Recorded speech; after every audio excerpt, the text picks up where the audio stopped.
T'es youtubeur, t'as envie d'augmenter tes revenus, de moins dépendre de l'algorithme YouTube, de créer un lien plus intime avec ta communauté. Mon YouTubos, t'es au bon endroit. Dans cette vidéo, tu vas savoir toutes les étapes pour créer une marque de vêtements en tant que youtubeur, afin de moins dépendre des vues YouTube, de ne plus dépendre également des sponsors de cons genre Red Shadow Legend. Comme ça, tu vas devenir ton propre sponsor, faire plus d'argent, sans que ce soit vraiment trop difficile en plus. De toute façon, tu vas voir tout ça parce que je vais te le montrer.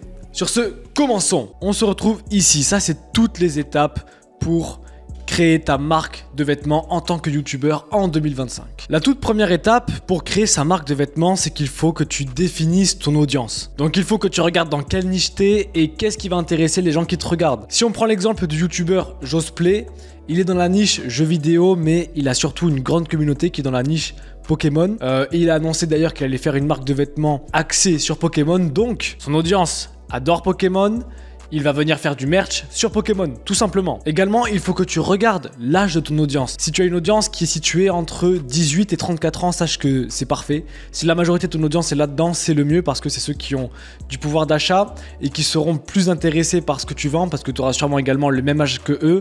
Vous allez mieux vous comprendre et tout ça. Donc c'est sûrement des gens qui ont les mêmes envies et qui te ressemblent. Une fois que tu as identifié ton audience, ce qu'il faut que tu regardes, c'est la DA. Ça veut dire la direction artistique. Un terme qu'on entend de partout en ce moment, mais ça s'applique également au monde du vêtement. Parce que dans ta DA, c'est ça qui va guider en fait toute la création de la marque, tout simplement. C'est assez évident dans le sens où c'est ce qui va constituer tes designs, le style que tu as envie de donner et la manière dont tu vas communiquer sur ta marque. C'est-à-dire si tu as un truc qui est un peu plus humour, qui est un peu plus décalé, tu vas pas faire des textes ultra sérieux avec des mots bien écrits, tu vas pas faire tout ça, tu vas vraiment t'adapter à ce que tu as envie de transmettre également comme idée. La DA, elle va être complétée aussi par le nom de la marque que tu vas trouver. Il faut que tu trouves un nom qui définisse ta marque, qui définisse le message que tu as envie de passer également, tu vois. Si tu n'as pas beaucoup d'inspiration, tu peux utiliser évidemment des outils d'intelligence artificielle, comme tu peux demander à ChatGPT de faire une liste de noms. Ça veut dire que tu vas lui dire je cherche une marque qui soit plus axée jeux vidéo, plus axée divertissement ou axée quelque chose de controversé, tu vois, je sais pas trop, tout dépend de ce que tu as envie de transmettre comme message et tu le mets en adéquation. Le nom est en adéquation avec les designs et la marque que tu as envie de lancer, quoi, tu vois. Je sais qu'en tant que youtubeur, si tu es un peu débutant dans le monde des vêtements et tout ça, tu as envie de peut-être mettre ton nom sur la marque. Mauvaise idée, c'est ringard, c'est pas fou. Tu vois, Squeezie, il a pas appelé sa marque de vêtements Squeezie, il l'a appelé Yoko. Une fois que tu as le nom, il va aussi falloir que tu trouves un logo qui est en adéquation avec tout ça.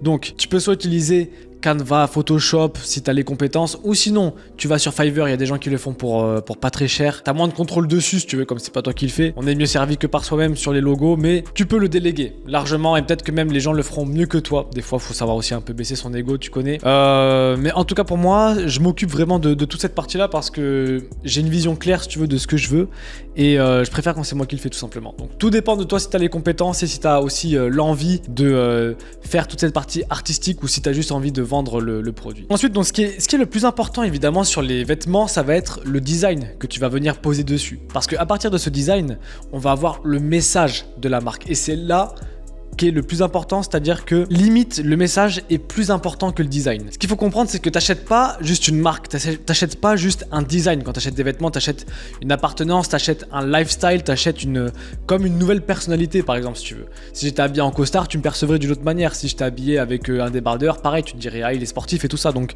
je vais pas faire tout un cours là-dessus, mais les vêtements, c'est défini très clairement. Ta personnalité, ça peut même venir la transformer si tu veux. Quand tu portes un vêtement, tu portes un mode de pensée. Donc on n'est pas juste là pour faire du merch en tant que youtubeur et se dire qu'on va faire plus d'argent et tout ça. On est là pour transmettre un message et pour étendre la personnalité des gens qui nous regardent et qui ont envie d'acheter nos produits. Voilà, t'es en train d'étendre ta personnalité aussi sur les gens. Donc il faut que t'aies un truc d'intéressant à vendre, tu vois. T'achèterais pas un t-shirt avec une croix de Jésus dessus si t'es pas chrétien, ça a aucun sens, tu vois. Même si le design peut être stylé et tout, le message, si toi t'es pas chrétien, ça va te servir à rien du tout de porter ça. Mais par contre, le chrétien à l'inverse, même si le design n'est peut-être pas forcément incroyable, si le message il est puissant, qu'il se sent encore plus chrétien en faisant ça et qu'il arrive à se dire qu'il va rester encore plus dans les chemins de Dieu et tout ça, bah il va acheter le truc. Faut que t'arrives à coïncider ce que t'as envie de représenter et ce que représente également ton audience. Bon, voilà, ça s'appelle aussi l'ikigai, tout ça, vous connaissez, c'est un petit peu classique. Les gens achètent également pour qui tu es, pour ton personal branding, pour la force de ta personnalité. Par exemple, il y a eu Prime, la boisson énergisante là, de Logan Paul et de Kai Cenat, et il y a eu MrBeast aussi, je crois, dedans. Bref, ils ont été sold out. Alors qu'ils n'avaient même pas encore vendu la boisson, ça veut dire que ça pouvait être une boisson dégueulasse. Ils ont vendu simplement par la force de leur personnalité, puisque personne n'a pu goûter le produit avant. C'est pour ça que ce qui va être aussi le plus grand facteur des réussites et le plus puissant, c'est ton personal branding. C'est à quel point les gens sont engagés dans ta communauté et te font confiance. Et encore, la confiance, ça dépend, parce que vous voyez, MrBeast, il y a des casseroles de partout, Logan Paul pareil, mais ils ont une telle aura, je vais dire le mot aura, que ils vendent malgré les casseroles, malgré tout. Une fois que tu as défini clairement tout ça, que tu as tes designs, que tu as ta DA, tu as le nom de ta marque, tu as le logo, tu as tout, tu vas commencer à collaborer et à trouver les fabricants. C'est une étape cruciale dans ta marque de vêtements. Donc pour ce faire, tu as plusieurs choix. Soit tu fais produire en France, ce qui est extrêmement cher, donc ça veut dire que tu vas devoir mettre tes produits à un prix qui sera largement au-dessus de celui du marché si tu veux. Tu as comme autre option le Portugal, où c'est des prix qui sont moins élevés et c'est mieux perçu par les gens si tu veux, même si en soi je vois pas vraiment ce que ça change de faire produire en dehors de la France. Si c'est un produit qui est limitrophe, je vois pas ce que ça change avec le fait de faire produire ailleurs. Dans la tête des gens, si c'est Portugal, c'est plus quali, alors que pas forcément, tu vois. Ou si c'est français, c'est plus quali, pas forcément, c'est juste plus cher. Ça, il faut vraiment enlever ça de votre tête, mais ça c'est en tant que producteur, tu vois. Les consommateurs, ils ont toujours cette image de contrefaçon, de trucs et tout ça. Donc t'as soit la France, soit le Portugal, ça c'est en termes de prestige, tu vois. Après, tu as la Chine, tout simplement avec Alibaba. Donc là, ça va être ce qui est le moins cher, mais tu peux trouver la même qualité. Si tu veux, tu as même des gens qui font importer de Chine tous les matériaux et qui les font se coudre. Tu vois, ils rassemblent tous les tissus entre eux en France, et ils appellent ça du made in France, tu vois. Donc il y a des techniques aussi comme ça, qui te dit également que le tissu du Portugal, ils l'ont pas acheté de Chine, enfin bref. Il faut que toi tu définisses la marge que tu as envie de faire et ce que tu recherches comme produit. Par exemple, le merch d'Inoxtag, là, je sais pas si vous avez vu, avec Celio et tout ça, bon bah c'est produit au Bangladesh, tu vois. Et est-ce que les gens ils ont arrêté d'acheter pour ça? Non. Les gens ils voient un design stylé, ils voient le personal brand d'Inoxtag, ils achètent. Alors évidemment, il y a des couillons là sur Twitter qui vont peut-être remarquer ça encore, j'en sais rien. Moi j'ai pas Twitter, si t'as Twitter, enlève Twitter, c'est une perte de temps mon pote, vraiment, ça sert à rien. Le lieu de production, on va dire que c'est vraiment toi que ça regarde le plus. Si t'as envie de communiquer dessus et dire c'est du made in France ou que c'est fait au Portugal pour faire genre t'es un youtubeur qui a de la transparence, tu peux le faire, Ça c'est vraiment comme bon te semble, mais voilà, il faut que tu sois en accord avec les marges que t'as. Une fois que tu sais dans quel pays t'as envie de faire produire tes vêtements, c'est là que tu vas commencer à démarcher plusieurs fabricants et à faire ce qu'on appelle de la comparaison et de la négociation. C'est l'étape cruciale de ton business, puisque c'est dans la négociation que tu vas faire ta marge. Ok, si tu sais pas comment négocier, si tu as même peur de négocier, il y a même des gens qui n'ont pas envie de rentrer dans le jeu de la négociation. Je vous invite à prendre un voyage au Maroc. Vous allez faire le souk, vous allez comprendre que la négociation dans le monde du business, c'est un vrai jeu. C'est un game. C'est un jeu de société. Donc tu vas comparer les fabricants selon leur prix et la qualité. Pour commencer à les démarcher, tu dois répondre à un certain nombre de pièces que tu dois commander. Ça veut dire que tu as des fabricants, ils ne vont commencer à travailler avec toi que si tu prends un minimum de 100 pièces. Par exemple, de 100 t-shirts. C'est ce qu'on appelle le MOQ, M-O-Q, Minimum Order Quantity. Ok. Je te recommande de leur demander quel est le prix pour 100 t-shirts. Et ils vont te dire ça va être $12 par unité, $10 par unité. Tout dépend en fait de si tu vas faire un t-shirt simple, si tu dois le customiser avec des techniques d'impression et tout ça. Bref, il faudrait faire une vidéo entière sur les différents types d'impression et les prix que ça peut coûter. Je le ferai plus tard.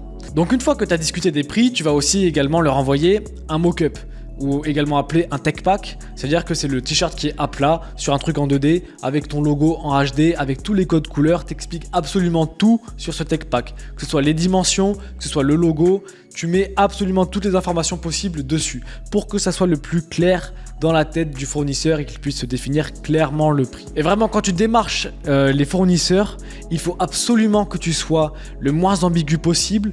Dis-toi que tu es face à un enfant de 8 ans qui a du mal à comprendre, donc explique vraiment chaque étape du processus, chaque étape de la création de ton t-shirt que tu as envie d'avoir, le design, comment il doit être, les dimensions au centimètre près, et garde une trace écrite de tout ça parce que c'est super important si jamais tu dois rentrer dans des litiges, ce qui est quand même assez rare. Voilà, il faut vraiment que tu sois le moins ambigu possible et également pour avoir de bonnes relation avec ton fournisseur. Une fois que tu as trouvé ton fournisseur et que tu as réussi à avoir un bon prix, c'est le moment de commander tes samples, les échantillons. Donc jamais on va commencer à prendre un stock de 100 t-shirts directement sans avoir vérifié la qualité, les dimensions du produit, ça serait vraiment n'importe quoi, une perte d'argent colossale. Donc c'est là que tu dois commander des échantillons.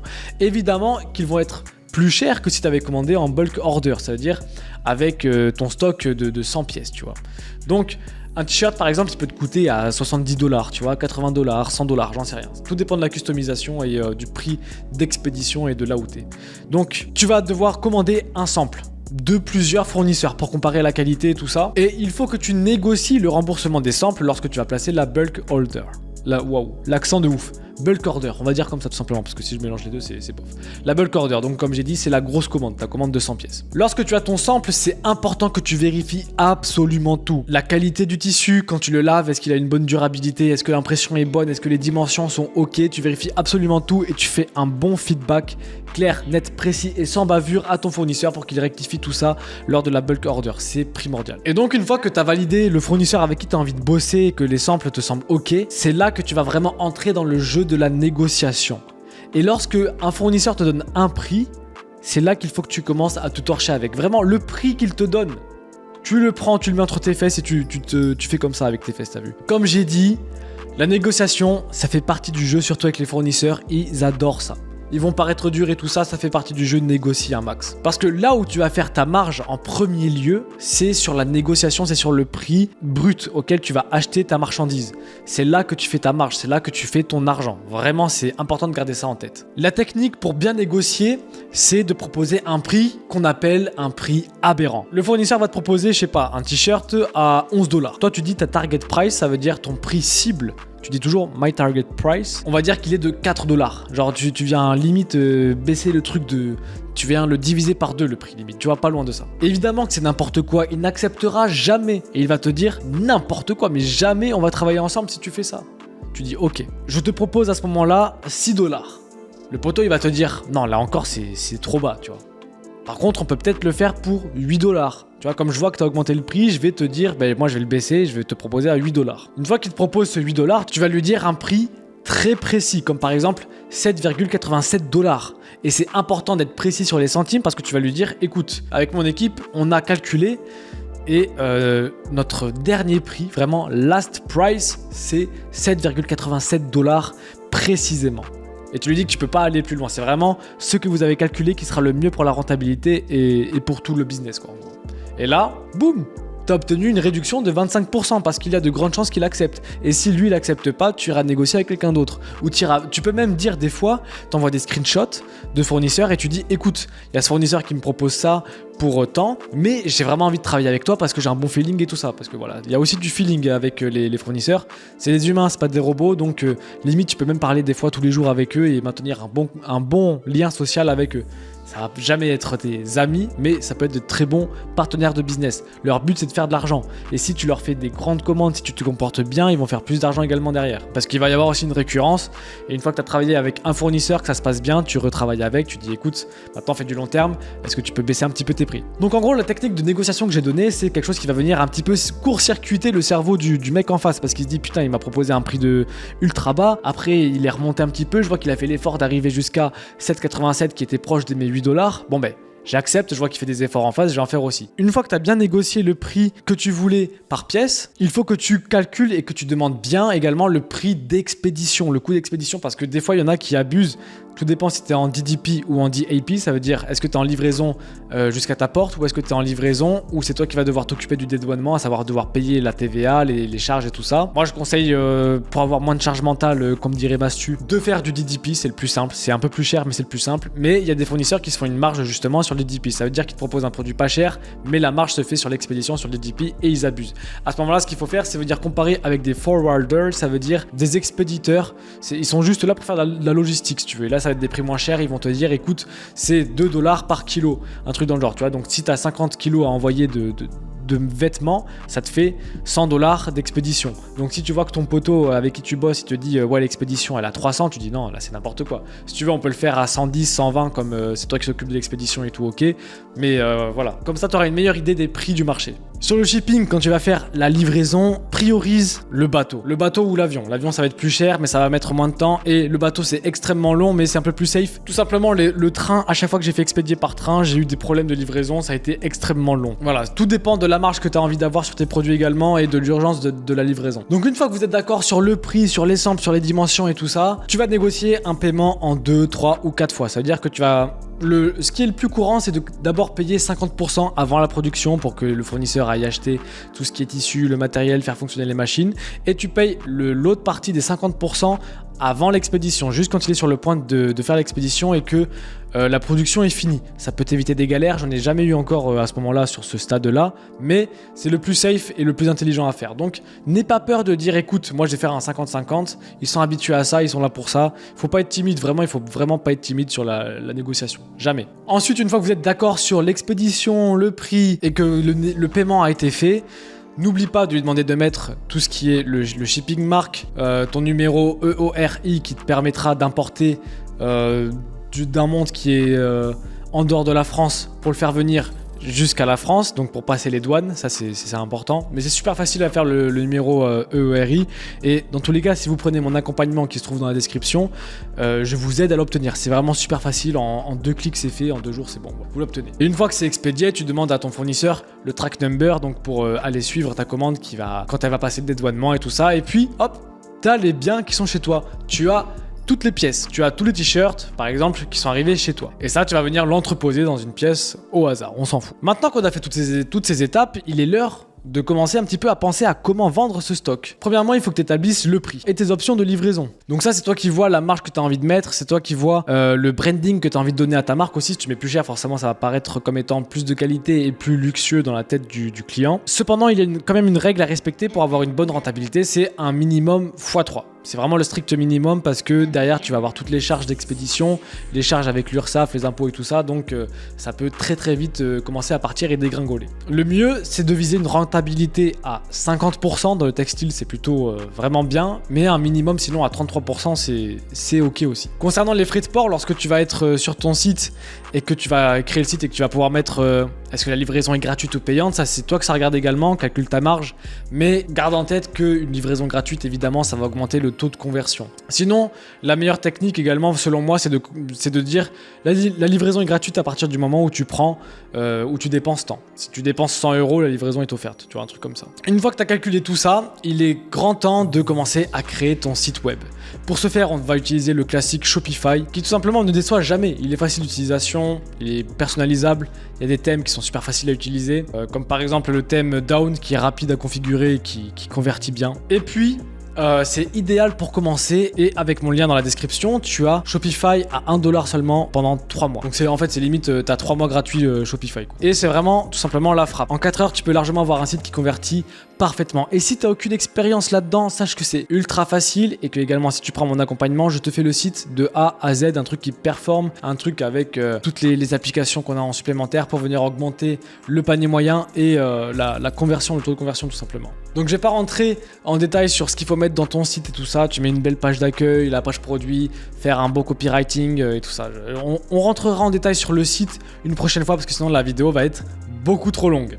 Ok, et c'est sur le site qu'il va falloir que tu fasses le plus de marketing. Il va falloir qu'on ressente encore une fois ta DA, ton identité et l'image que tu as envie de renvoyer. Quelque chose de prestigieux, quelque chose de drôle, quelque chose qui est un petit peu dans tous les sens, tu vois. N'oublie pas que tu ne vends pas du tissu, tu vends une appartenance à un groupe. Par exemple, si tu veux vendre une perceuse, tu ne vends pas l'objet, la perceuse, tu vends le trou qu'elle fait dans le mur. Les vêtements, c'est exactement pareil. Il faut toujours que tu gardes ça en tête quand tu vas faire le site et ton marketing. Et puis, pour avoir vraiment un site qui convertit le maximum, que ce soit même dans tes vidéos, il faut que tu aies des avis de clients. Donc, une fois que tu as des clients, voilà, tu demandes des avis. Ça, c'est vraiment le cheat code qui permet d'avoir un taux de conversion qui explose. Tout simplement, les avis, c'est ultra important. Maintenant, ce qu'on veut faire, c'est commencer à vendre.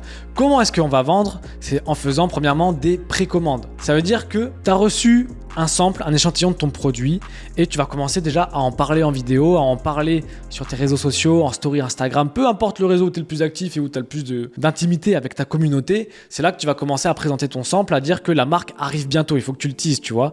Et même tu vas commencer à faire des précommandes, ça veut dire que tu vas dire les mecs, vous pouvez dès maintenant aller acheter telle tenue, tel truc sur mon site qui se trouve en description.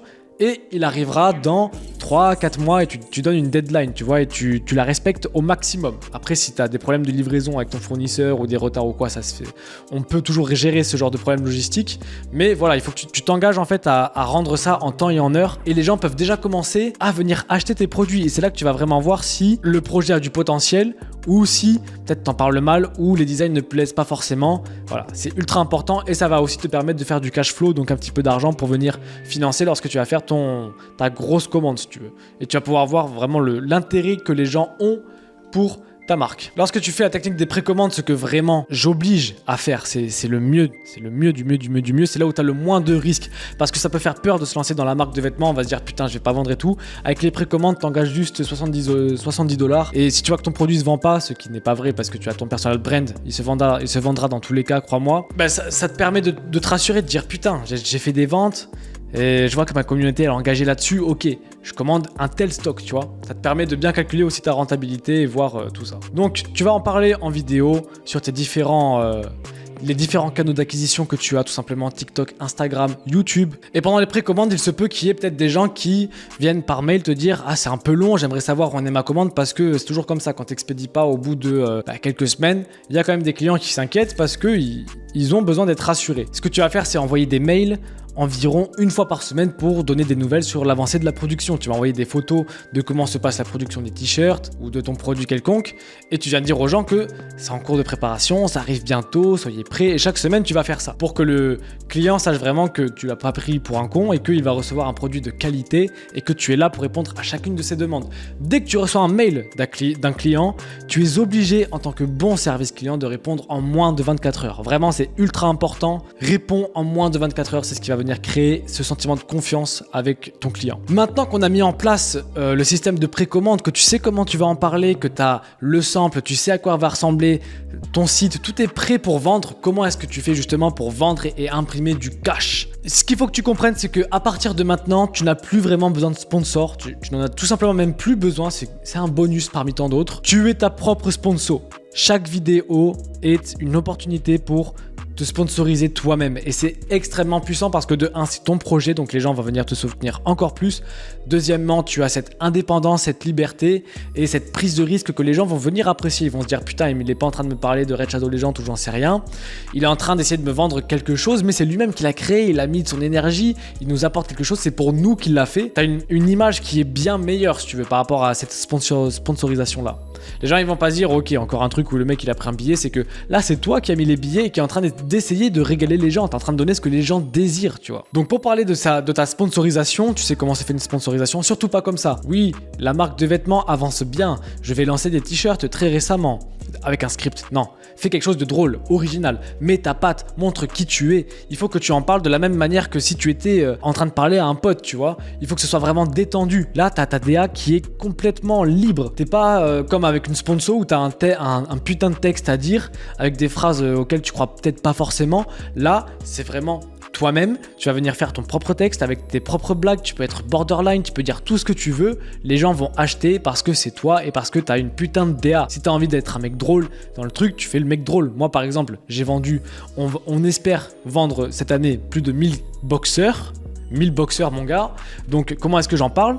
Je dis dans mes vidéos putain ce que je viens de regarder là c'est trop gênant, j'ai tellement transpiré, je crois que mon boxeur il va pas résister, mais j'ai les meilleurs boxeurs du marché, à savoir les miens, regardez là je le montre et tout ça tu vois.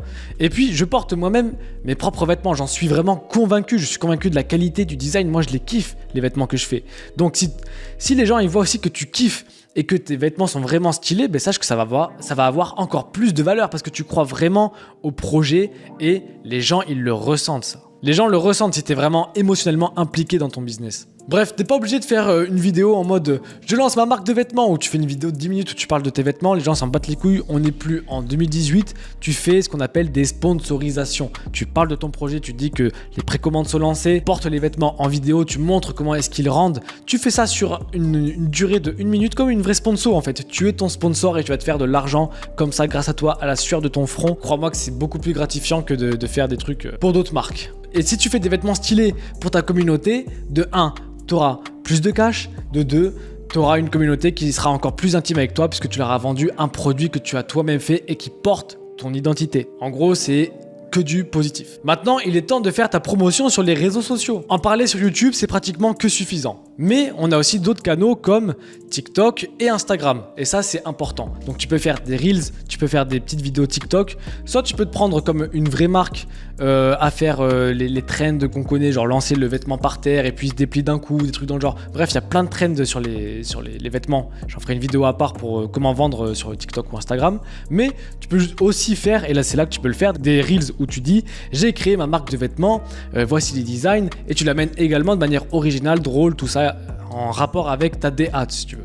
C'est là que tu peux aussi en parler comme ça. Et là tu peux faire des ventes de manière organique avec TikTok et Instagram en postant par exemple un Reels de tous les jours pendant 60 jours.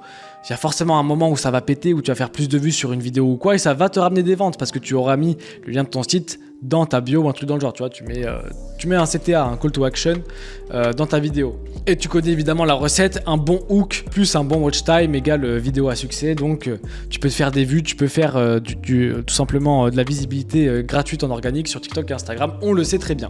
Maintenant, tu peux aussi aller lancer des pubs payantes, mais en tant que youtubeur, t'en parles sur YouTube, si ta communauté est engagée, tu fais des ventes comme ça, sans faire forcément trop d'efforts.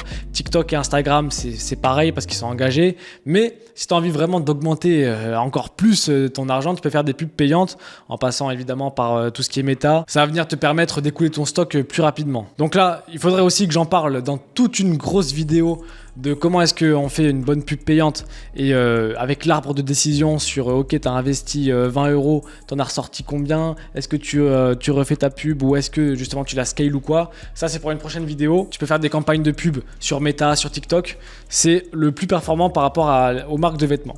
Également, ce que tu peux faire aussi en full gratuit, c'est tout simplement de faire des concours. Enfin, tu lâches un like, tu partages en story, tu tags 2 personnes dans les commentaires et puis on va choisir au hasard dans 2 semaines qui va gagner l'ensemble de tenues ou peu importe. Les concours c'est bien quoi pour partager parce que l'algo Instagram il aime quand il y a de l'engagement comme ça. C'est un petit peu vieux mais ça marche toujours et puis pour lancer ta marque de vêtements ça marche bien. Donc il faut tester et encore tester la manière dont on parle en vidéo, la manière dont tu vas en parler sur les Reels TikTok et la manière dont tu vas accrocher les gens par le hook, dans le watch time et tout ça. Mais garde en tête que le plus important c'est pas la méthode. Le plus important c'est pas est-ce que tu vas en parler en pub payante ou sur TikTok ou Instagram. Le plus important c'est si tu as un bon produit, si tu as un bon message. Parce que le produit il va se vendre tout seul à partir du moment où vraiment il est stylé de ouf, tu vois. Dis-toi que tu peux avoir un site qui est vraiment dégueu, où il n'y a pas de description. Vraiment le site il est pas fait pour convertir. Mais si tu as un objet que les gens veulent, ils vont quand même l'acheter. Si évidemment le site donne confiance, genre ils ont confiance en le site, ils savent qu'ils vont recevoir le produit. Il peut y avoir 0 description, juste le visuel. Si les gens ils veulent ça, ils vont l'acheter.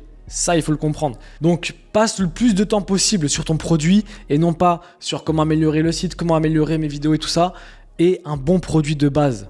Ok, c'est le plus important. Si ton produit il est mauvais, c'est pas le marketing qui va le sauver. Peut-être à court terme, tu vas faire du cash flow, mais sur le long terme, c'est pas comme ça que ça marche. Si tu veux pérenniser ton business et gagner le plus d'argent possible, il faut que tu aies un bon produit. Tout simplement.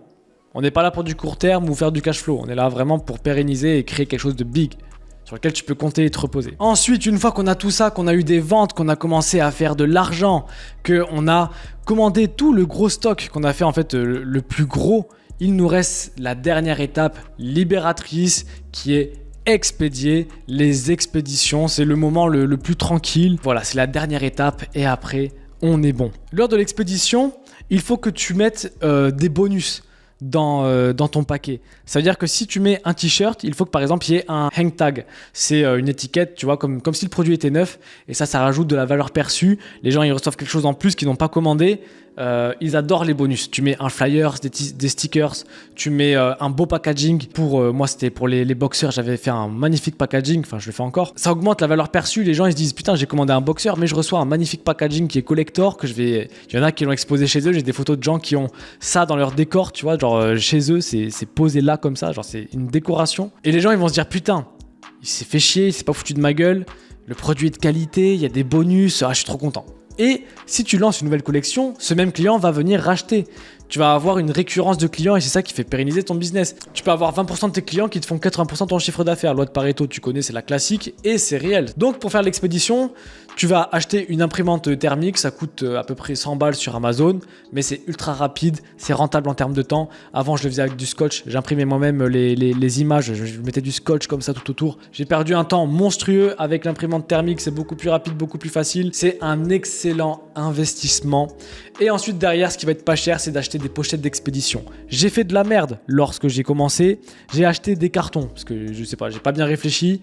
Et ça coûte beaucoup plus cher les cartons, alors que les pauvres pochettes d'expédition, c'est classe, c'est plus design qu'un gros carton marron de déménagement, tu vois. Ça prend moins de place, c'est plus résistant et ça coûte extrêmement moins cher. Donc là aussi, tu vas faire pas mal de marge. Par exemple, un carton avec une simple cannelure, ça va te coûter 50 centimes le carton. Donc tu te dis ouais c'est rien, mais sur plus de 200 expéditions, crois-moi que tu les sens les 50 centimes, tu vois, c'est là aussi où tu fais ta marge. Donc les pochettes d'expédition, ça coûte 11 à 20 centimes, donc tu réduis ce prix là par 2, c'est énorme, quand tu fais de la quantité c'est énorme. Donc tu vas venir mettre ton produit dans la pochette plastique. Tu vas venir mettre ensuite le bordereau d'expédition ultra facile et je connais le fournisseur des meilleurs prix pour avoir des bordereaux d'expédition pas chers, que ce soit chez Colis Privé, DHL, UPS, Chronopost, tout ça. Bon bref, voilà.